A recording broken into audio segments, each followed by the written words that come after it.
Selamat siang semuanya, bukan siang, sore maksud Paga. Jadi hari ini Paga mau melanjutkan menjelaskan tentang Indonesia sebagai negara maritim dan kepulauan. Dan anak-anak pasti udah tahu, tentu tahu, maritim itu apa? Ya, maritim itu adalah sebutan untuk negara yang mempunyai perairan yang sangat luas, bahkan lebih luas dari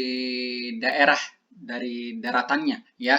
Dan Indonesia sudah jelas, kamu lihat Indonesia mempunyai perairan yang begitu luas, sehingga Indonesia disebut sebagai negara maritim. Dan kenapa Indonesia disebut sebagai negara kepulauan? Sudah jelas juga, Indonesia, Pak Aga pernah bilang bahwa Indonesia memiliki lebih dari 17.000 pulau. Bahkan tahu banyak juga pulau di Indonesia yang belum ada namanya loh, ya.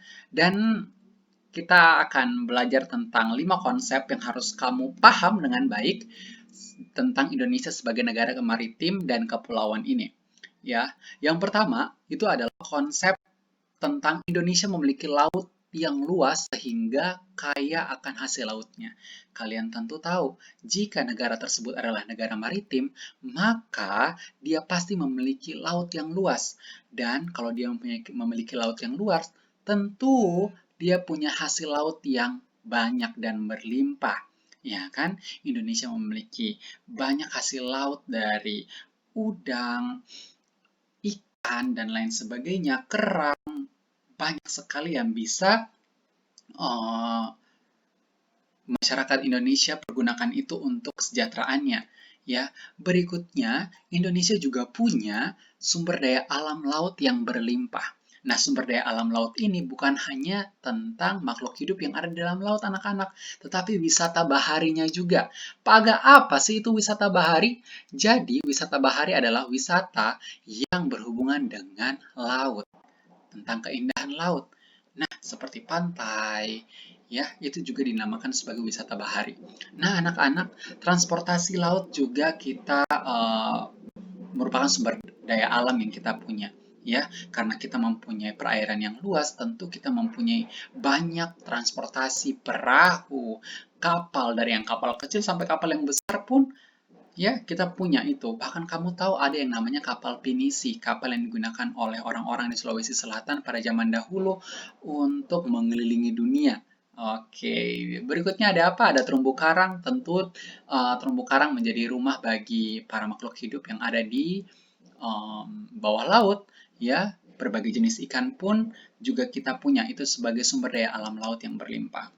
Berikutnya anak-anak, apa lagi nih? Kekayaan laut sangat mempengaruhi kesejahteraan bangsa. Tentu, dengan mempunyai kekayaan laut yang sangat banyak, kita bisa menjalin hubungan kerja dengan baik dengan negara yang lain.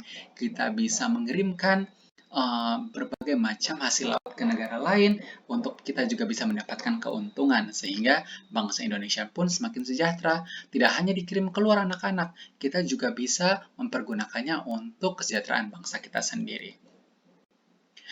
Karena kita mempunyai perairan yang sangat luas, tentu banyak juga masyarakat kita yang bekerja di laut atau bekerja di sumber daya alam laut, seperti nelayan yang mencari ikan, petani garam, oke, tour guide.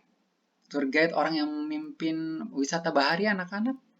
Berikutnya ada pembuat perahu, pedagang di pinggir pantai, banyak sekali, ya.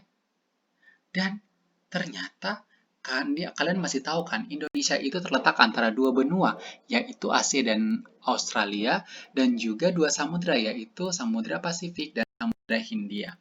Sehingga banyak sekali anak-anak pedagang yang singgah ke Indonesia karena lokasi Indonesia yang sangat strategis, ya, sangat strategis itu.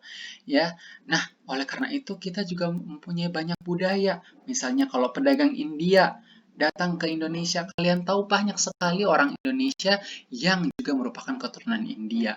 Atau kalian tahu agama Islam masuk ke Indonesia pada waktu itu juga melalui perdagangan anak-anak. Nah, itulah yang namanya dengan lokasi Indonesia yang strategis ini, banyak sekali adat dan budaya negara lain yang bisa juga masuk ke Indonesia.